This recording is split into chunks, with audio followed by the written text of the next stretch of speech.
সবসময় বলতো যে তুমি কিন্তু চিন্তা করবা না, আমি মারা গেলে আমি যা রেখে গেছি তুমি তোমার 3 ছেলে নিয়ে ভালো থাকবা। আগে স্ত্রী নাসরিনের হাত ধরে কি কথা বলেছিলেন নায়ক জসিম, এবার কাঁদতে কাঁদতে সে কথাই জানালেন নায়ক জসিমের স্ত্রী নাসরিন জসিম।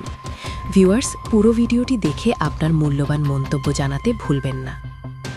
ও যে আমার এত প্রিয়, আমি কি বলবো আমি জানি। বাংলা চলচ্চিত্রের একসময়ের দাপুটে অ্যাকশন নায়ক জসিম, পর্দায় যিনি ছিলেন সাহস আর শক্তির প্রতীক, বাস্তব জীবনেও তিনি ছিলেন এক দায়িত্ববান স্বামী ও স্নেহময় বাবা।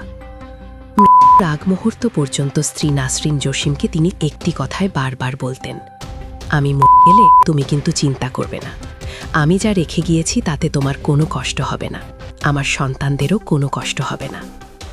হ্যাঁ ভিউয়ার্স, কথাগুলো শুধু আশ্বাস ছিল না, ছিল একজন পরিবারের কর্তার গভীর ভালোবাসা আর দায়বদ্ধতার প্রকাশ। শুটিং ফ্লোরে যতই ব্যস্ত থাকুন, পরিবারেই ছিল তার সবচেয়ে বড় শক্তি। স্ত্রী সন্তানের ভবিষ্যৎ নিয়ে তিনি সবসময় ভেবেছেন, পরিকল্পনা করেছেন।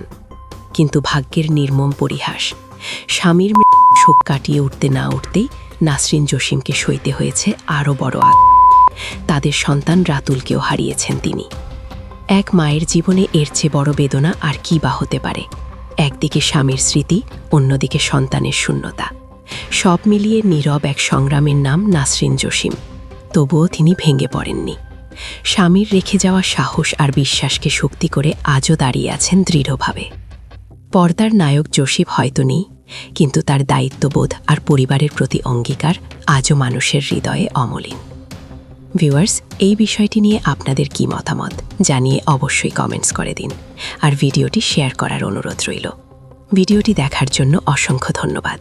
এমনই আরও ভিডিও পেতে যুক্ত থাকুন আমাদের সাথে। Icon focus 24 TV, powered by 4D Fourth Dimension।